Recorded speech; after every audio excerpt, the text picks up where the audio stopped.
میں ایک عرصے سے اسٹیم سیل کے ٹریٹمنٹ سے منسلک ہوں اور تقریباً 2005 میں نے اس پہ کام شروع کیا، بلکہ 2003 میں۔ اس دوران آبویسلی پہلے تو لوگوں کو اتنا کچھ اس کے بارے میں علم نہیں تھا، پھر آہستہ آہستہ لوگوں کے معلومات میں اضافہ ہونے لگا۔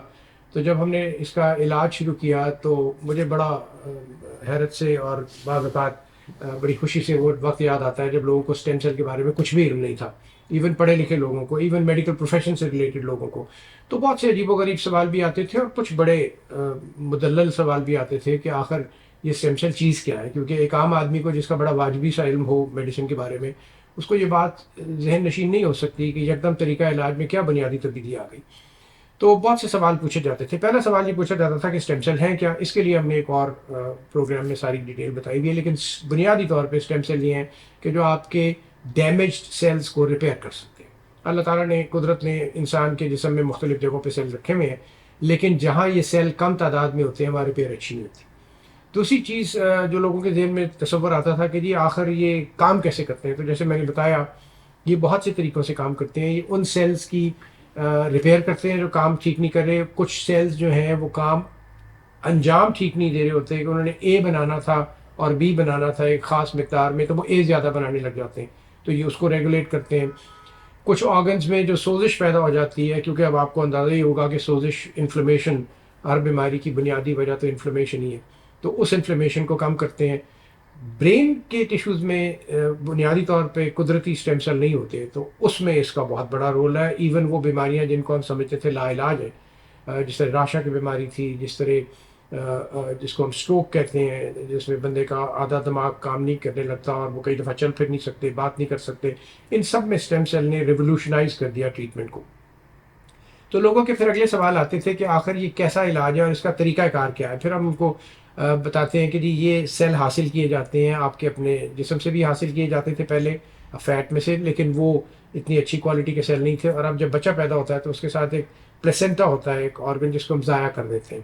اس میں قدرت نے اسٹیم سیلز کا ایک بہت بڑا خزانہ رکھا ہوا ہے۔ اب اس کو حاصل کرنا، اس کو ملٹیپلائی کرنا اور اس کو دوسرے لوگوں میں لگانا ممکن ہو گیا، جس نے ایک بہت بڑا خلا پر کر دیا، اور اب ہم اسٹیم سیل کو بہت سی لا علاج بیماریوں کے لیے استعمال کرتے ہیں اور اچھے خاطر خواہ نتائج مل رہے ہیں۔ تیسرا ایک بہت اہم سوال لوگ پوچھتے تھے کہ کیا وجہ ہے کہ یہ ابھی تک امریکہ میں یا برطانیہ میں اس کو اپروو نہیں کیا۔ تو پہلی بات تو یہ ہے کہ امریکہ میں اپروو کر دیا گیا ہے، سپریم کورٹ سے یہ فیصلہ آ گیا ہے کہ اسٹیم سیل استعمال کیے جا سکتے ہیں اور ایک طریقہ علاج کے طور پر ان کو یوز کیا جا سکتا ہے۔ وہاں پر اب بہت سے سینٹرز بھی کھل گئے ہیں، بہت سے امریکن ڈاکٹرز ہیں جنہوں نے اپنی لیبارٹریز پناما میں، کیوبا میں، گریس میں، اٹلی میں، دبئی میں، یہاں پر بنائی ہوئی ہیں، اور وہاں آ کر علاج کرتے ہیں، مریضوں کو فلائی کرتے ہیں انٹو دیز پلیسز، وہاں پہ ان کا علاج کرتے ہیں، اور ٹریٹمنٹ بہت کاسٹلی ہے۔ میرے خیال میں جو سب سے بڑی وجہ ہے جس وجہ سے اس کا ڈیلے ہے وہ یہ ہے کہ ان سوسائٹیز میں جہاں پر حکومت ذمہ دار ہے علاج کے لیے،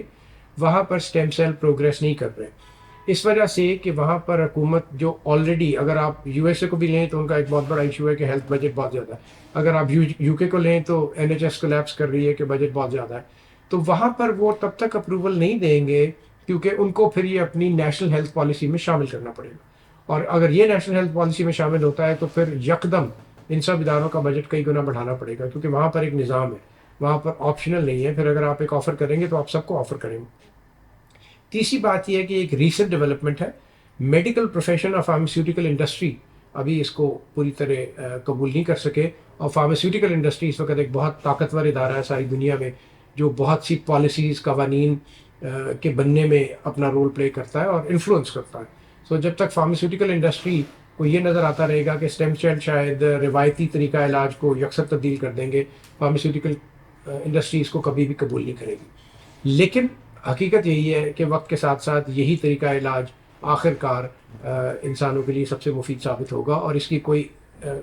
کم ایویڈنس آلریڈی نہیں ہے، بہت سی ایویڈنس ہے جو ثابت کر رہی ہے، لیکن اس وقت اس کو استعمال کیا جا رہا ہے ان بیماریوں کے لیے جن کا روایتی علاج یا نہیں ہے یا مشکل ہے یا فیل ہو جاتا ہے، جس طرح مرگی کے دورے پڑتے ہیں۔ تو اس کی انڈیکیشن اس وقت وہ ہے کہ اگر آپ مرگی کے دورے عام دوائیوں سے کنٹرول نہیں کر پا رہے اور آپ کی یہ حالت ہو گئی ہے کہ آپ نے ملٹیپل ڈرگز بھی یوز کر لیں، جس کو ڈرگ ریزسٹنٹ ایپیلیپسی کہتے ہیں، تو پھر آپ اسٹیم سیل استعمال کرتے ہیں۔ اس کی وجہ یہ ہے کہ فی الحال اسٹیم سیل کا ٹریٹمنٹ مہنگا بھی ہے، اسٹیم سیل کا ٹریٹمنٹ بہت سے ڈاکٹرز انڈیکیٹ اس لیے نہیں کرتے، ریکمینڈ اس لیے نہیں کرتے کہ ان کو خود ابھی بہت سا علم نہیں ہے اس کے بارے میں، ابھی یہ ایک ایوالونگ سائنس ہے۔ اور آخری سوال یہ ہے کہ کیا یہ بہت تکلیف دہ پروسیس ہے؟ تو یہ قطعاً تکلیف دہ نہیں ہے۔ مریض کی عمر کے مطابق یا ان کو سیڈیٹ کیا جاتا ہے یا ان کو بے ہوش کیا جاتا ہے۔ بچوں میں ہم عموماً بے ہوش کرتے ہیں کیونکہ وہ ادروائز جاگتے ہوئے یہ علاج نہیں کروا سکتے۔ اور کاسٹ، ہاں یہ اس میں کوئی دوسری اوپینین نہیں ہے کہ فی الحال اسٹیم سیل کا ٹریٹمنٹ بہت کاسٹلی ہے پاکستان میں،